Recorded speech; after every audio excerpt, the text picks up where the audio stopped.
All right, so these are the questions on your subunit 1 of unit 1, applicable standards. Let's do each and every question, and we will also explain each and every option, why the correct is correct and why the incorrect is incorrect. The purposes of standards includes all of the following except A. Establishing the basis for the measurement of internal auditing performance. Yes, this is one of the reasons or the purpose of the standards. C. Stating basic principles that represents the practice of internal auditing. Yes, again, is a part of the standards. It's a part of the standards. Delineating the basic principles is a part of the standards. D. Yeah, we have read this one as well. Fostering improved organizational processes. Exact.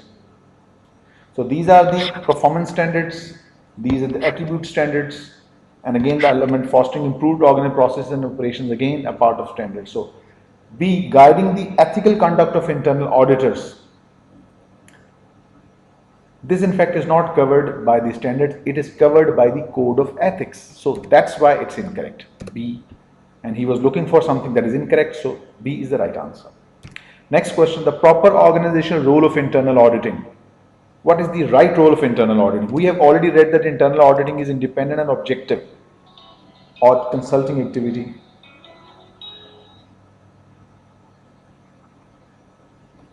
So assist the external auditor to reduce external audit fee? Of course not. This is not the organizational role, that we are there just to help reduce external audit fee. Incorrect. That's incorrect. That's incorrect. A is incorrect. B. Perform studies to assist in the attainment of more efficient operations. It could be a part of it. This is not the proper organizational role. This is not a proper organizational role. B is incorrect as well. This is not a primary role. It could be, but not the primary role. C. Serve as an investigative arm of the board. We are not an investigative arm. This is again narrowing down our scope. The proper organizational role, C is incorrect as well. The proper organizational role for us is to serve as an independent and objective. Again, definition is helping you. Independent and objective assurance and consulting activity that adds value to operations. That's why it's the right answer. Next, one of the purposes of the International Standard for Professional Practice of Internal Auditing, which are now called as standards, is to do what?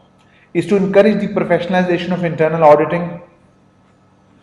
Yes, professionalization of internal auditing could be one of the important objectives, but it's not the direct purpose. This is not the basic purpose of standards. Again, it is incorrect. B. Establishing the independence of internal audit activity and emphasize the objectivity of internal auditing.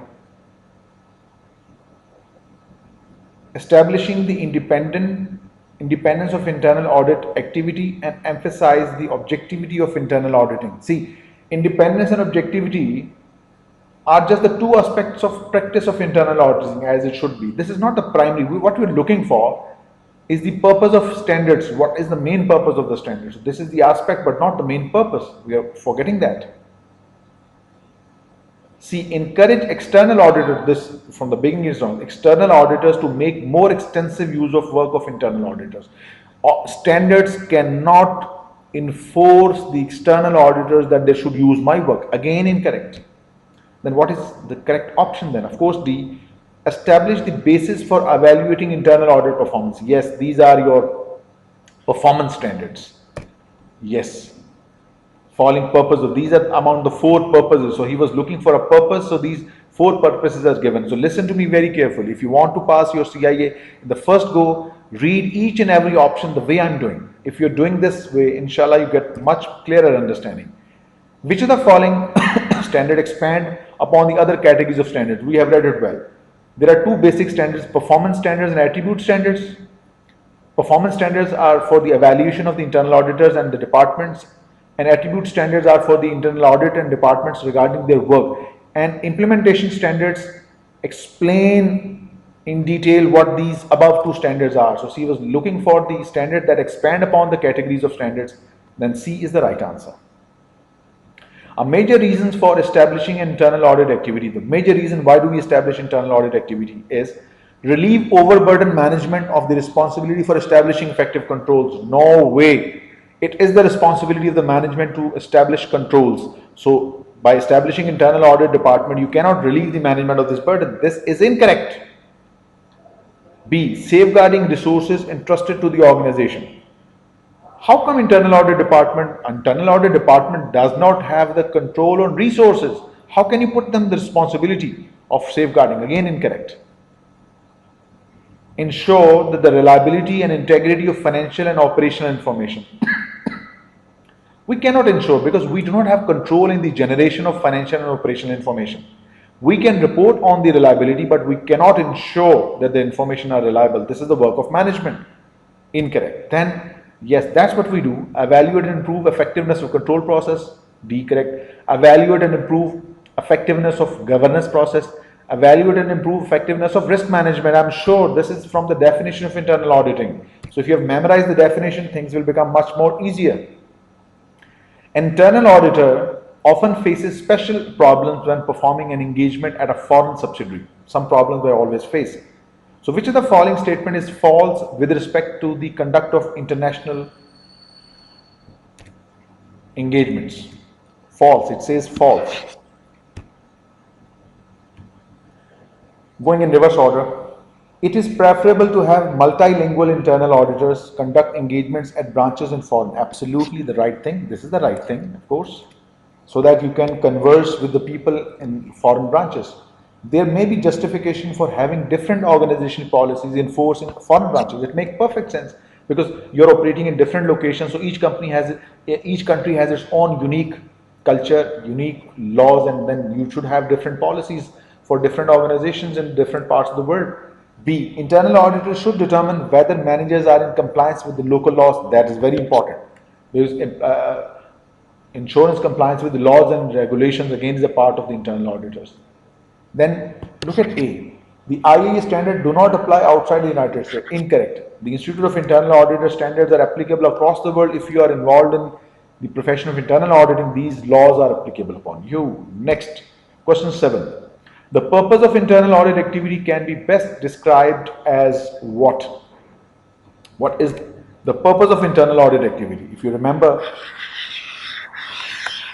we provide assurance and consulting to add value in 3 domains: risk management, controls, and governance processes. So moving in the reverse order, assuring the absence of any fraud that would materially affect the financials. This is not the primary purpose, is to help in these 3 areas. This is not covered. D is detection of the fraud could be a task, but it is not the primary purpose for the internal audit. We are looking for the purpose. This is not the purpose that we are for assuring the absence of any fraud. Again, incorrect.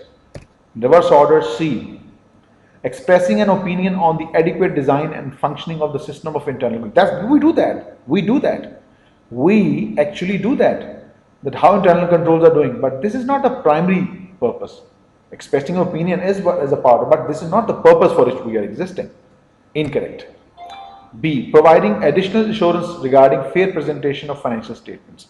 We do that, again a part of the financial audit, but this is again not a primary purpose. And what is the primary purpose? That the option that describes all, of course, is adding value to the organization. This is the primary purpose of the internal audit department, internal audit activity. Question number 8. Which of the following best describes the purpose of internal? Again, we have to look for the purpose. Remember, the purpose of internal audit activity. To add value, again same thing, to add value and improve organization operation. A is correct. We need not to go further, but we need to know why the incorrect is correct. To assist management with the design and implementation of risk management and control process, we can help in advisory capacity, consultations, but we cannot design, we cannot draft, we cannot implement internal controls. Incorrect. B is incorrect. To examine and evaluate an organization accounting system as a service to the management, we do that, but again, it's not a primary purpose. The purpose of internal audit activity is not this. To monitor the organization's internal control system for external auditors, not for external auditors, we do monitor, but not primarily for external auditor, and that again is not the basic purpose we do exist in the organization. That's why it's incorrect. The question number 9, the internal audit activity scope of responsibility means the limit of responsibility. I should not click A. Why did I click A? What is the scope of responsibility? Eliminating risk, again, this is not in my authority. This is not my responsibility. This is the management. Managing risk, again, I'm not the one to manage risk. Managers are the risk owners. It is their responsibility. Incorrect. Yes, it makes sense. We evaluate the risk management process. We evaluate the governance. We evaluate the controls. So C is the right answer. Again, it is coming from the definition. Definition of internal auditing, that should be the base. You need to memorize this. Next question.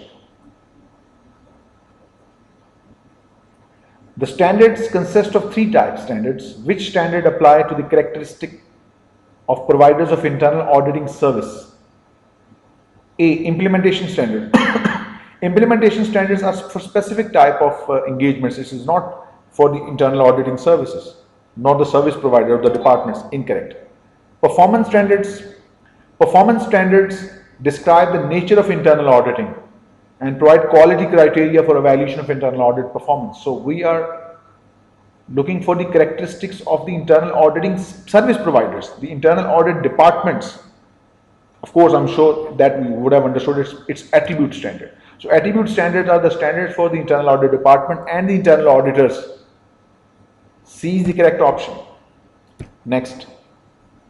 According to the Institute of Internal Auditors Professional Practice Framework, which of the following constitute mandatory guidance for implementing the standards?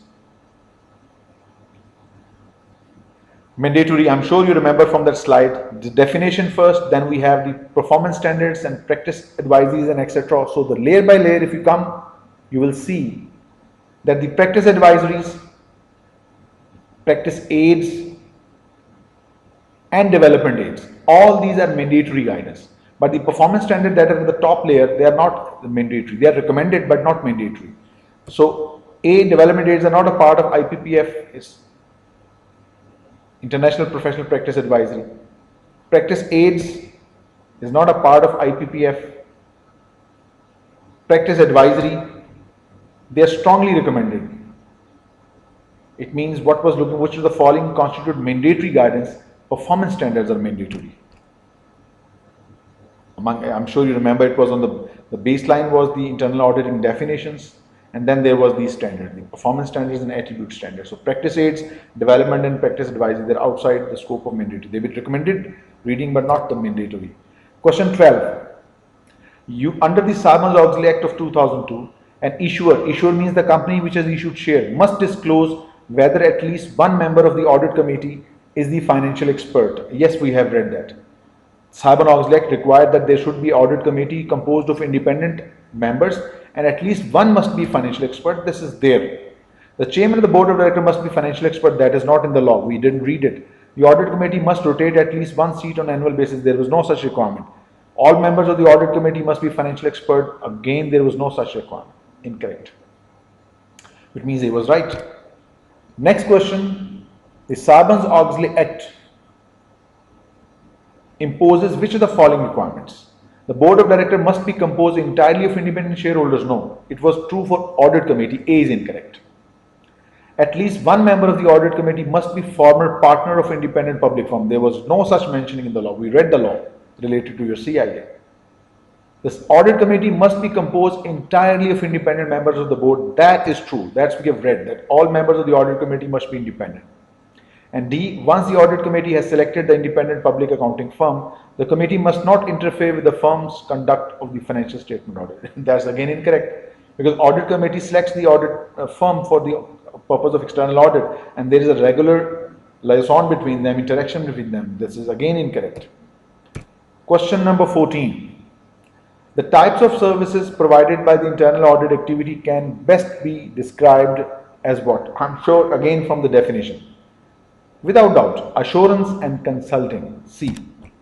It was a part of definition of internal auditing. Then we have question number 15. Support from which persons or combination of persons listed below is most important to the success of the internal audit? Chief Executive and Chief Financial Officer, no, we report to them administratively. Chief Executive Officer, we report to them administratively. Management and the board, yes. These are the source of our power. The management, the board, those who approve our internal audit charter, the document that gives us the power. So it covers your first subunit, applicable standards, and we will proceed with the next inshallah in the coming lectures.